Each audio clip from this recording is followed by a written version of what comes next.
राष्ट्रीय स्वयंसेवक संघ की गतिविधियों में केंद्रीय कर्मचारियों की भागीदारी पर लगी रोक को केंद्र सरकार ने हटा दिया है। इसके चलते अब वे आरएसएस की गतिविधियों में भाग ले सकेंगे।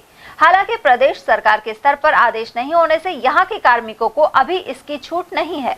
आरएसएस के विभाग संचालक डॉक्टर के गुप्ता ने केंद्र सरकार के आदेश पर खुशी जताई है। साथ ही कहा कि राज्य सरकार को भी इस संबंध में जल्द आदेश जारी करने चाहिए। राष्ट्रीय स्वयंसेवक संघ संप्रदायवादी संघ ने देश सेवा करता है और बहुत सारे प्रकल्प ऐसे चलाते हैं जो कि सेवा करने के लिए हैं। हमारे विभिन्न संगठन जो हैं 2.25 लाख सेवा कार्य पूरे देश में कर रहे हैं। अंग्रेज सरकार ने 1966 में ही संघ पर प्रतिबंध लगाया था कि राज्य कर्मचारी संघ में किसी भी गतिविधि में भाग नहीं लेते। वो एक बहुत ही गलत बात थी।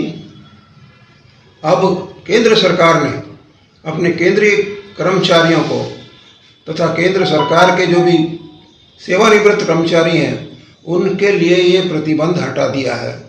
वो अब संघ के कार्यों में भाग ले सकते हैं।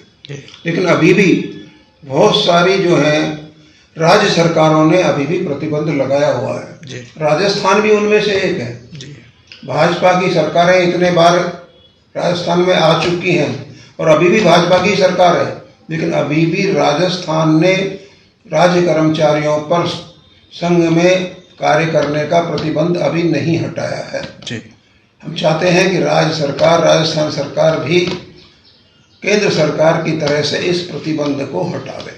और वहीं जिला कांग्रेस कमेटी के अध्यक्ष योगेश मिश्रा ने केंद्रीय कर्मचारियों को आरएसएस की सदस्यता लेने की छूट देने को गलत बताया। साथ ही कहा कि कर्मचारियों को निष्पक्ष होना चाहिए।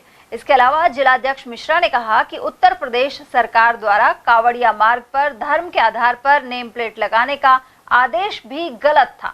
मिश्रा ने आरोप लगाया कि भाजपा सांप्रदायिक राजनीति में जुटी हुई है।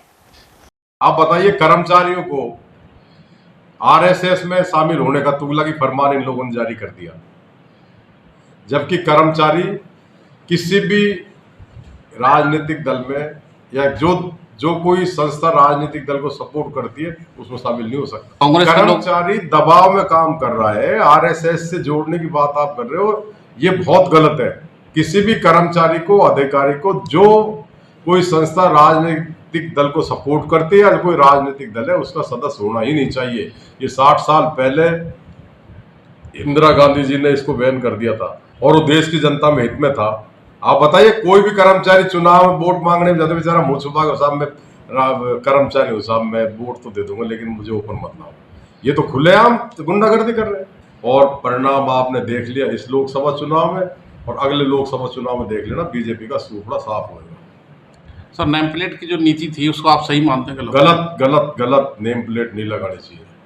क्या देखना चाहते हैं इस देश में? जातिवाद, धर्मवाद, हिंदू मुसलमान, मंदिर मस्जिद, ये करके आप देश में राज करना चाहते हो?